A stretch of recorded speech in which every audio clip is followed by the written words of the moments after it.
warahmatullahi wabarakatuh. Perkenalkan, nama saya Tara Dekanita bersama rekan guru sejawat saya, Ibu Sri Herlina, yang sudah mempunyai pengalaman mengajar kurang lebih selama 10 tahun. Izin bertanya Ibu dan meminta waktunya sebentar terkait tugas LK 1.2, yaitu diskusi dengan teman sejawat. Pertanyaan pertama yang akan saya tanyakan ke Ibu tentang ketidakaktifan siswa dalam proses pembelajaran sehingga kelas menjadi pasif. Menurut Ibu, dasar-dasar apa sih yang menyebabkan siswa ini tidak aktif dan langkah apa yang selanjutnya harus kita lakukan? Baiklah, saya akan mencoba pertanyaan dari Saudari Tara Dekanita bahwa siswa yang tidak aktif itu izin Ibu, saya ingin menanyakan tentang pedagogik. Yang pertama itu ada siswa tidak aktif dalam proses pembelajaran sehingga kelas menjadi pasif. Menurut Ibu, dasar apa sih yang menyebabkan siswa ini tidak aktif dan langkah apa yang selanjutnya kita lakukan di dalam kelas? Oke, saya akan mencoba pertanyaannya. Mengapa siswa tidak aktif sehingga kelas menjadi pasif? Bahwa ketika kita melihat bahwa siswa itu tidak aktif, kita harus, pertama yang kita lakukan adalah kita harus melihat dulu bagaimana sih cara kita mengajar. Kita koreksi diri kita sendiri dulu. Apakah sejauh ini pembelajaran yang sedang kita lakukan itu kita sendiri sudah puas atau belum? Gitu.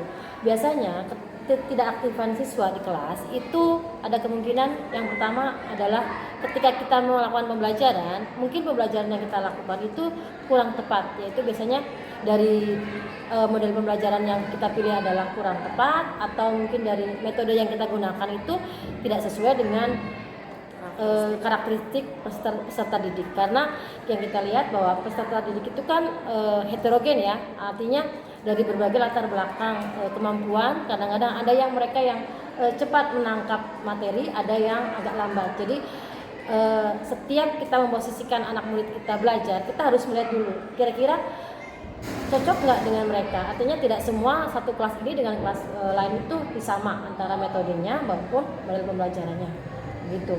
Nah, ketika mereka pasif, berarti kita harus melakukan refleksi, atau mungkin awalnya kita melihat setelah proses pembelajaran selesai, kita bertanya, kita lakukan refleksi sejauh mana sih mereka itu memahami materi yang kita sedang ajarkan gitu.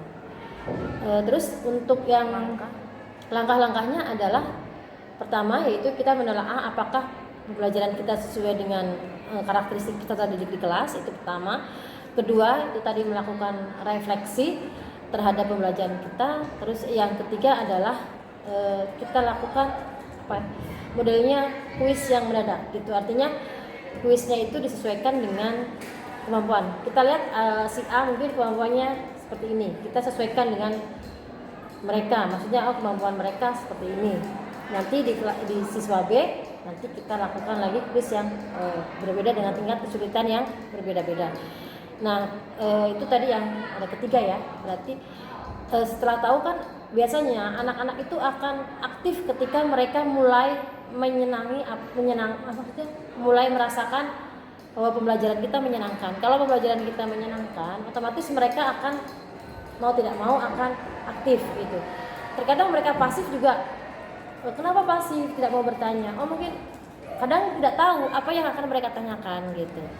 Kalau mereka aktif berarti mereka pertama menguasai dan mereka tertarik gitu. Bagaimana caranya kita supaya pembelajaran itu yaitu tertarik dan anak-anak menarik dan menyenangkan. Ibu, selanjutnya pertanyaan yang kedua. Pembelajaran guru ini kadang masih menggunakan metode ceramah.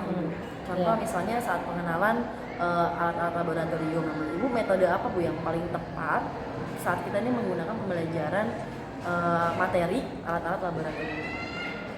Sebelum kadang-kadang mereka tidak tepat ya menggunakan ini alat laboratoriumnya seperti apa. Jadi sebelum memasuki kalau kita menggunakan alat laboratorium berarti kan kita harus menggunakan ya. Sebelum mereka menggunakan kita mengenalkan dulu fungsi masing-masing dari peralatan tersebut. Baik itu kadang-kadang mereka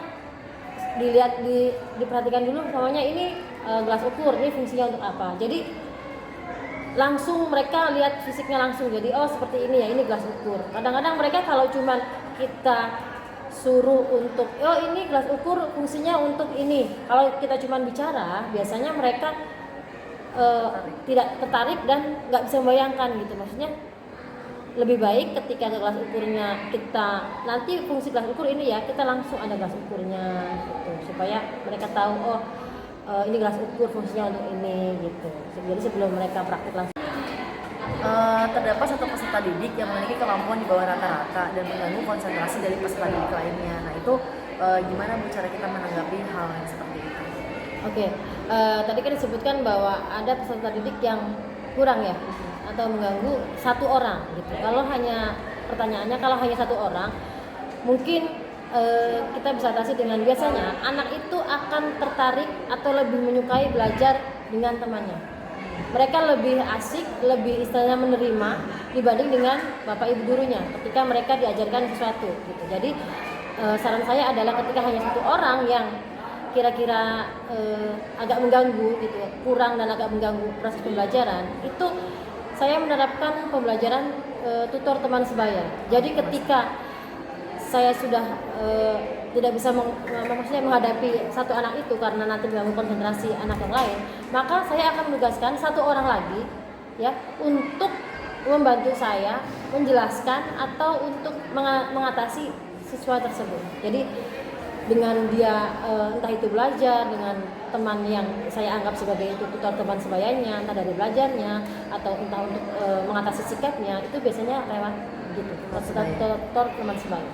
Kalau gimana Bu cara kita biar bisa berkomunikasi baik antara orang tua dan siswa sama orang tua guru? Sama pertanyaannya.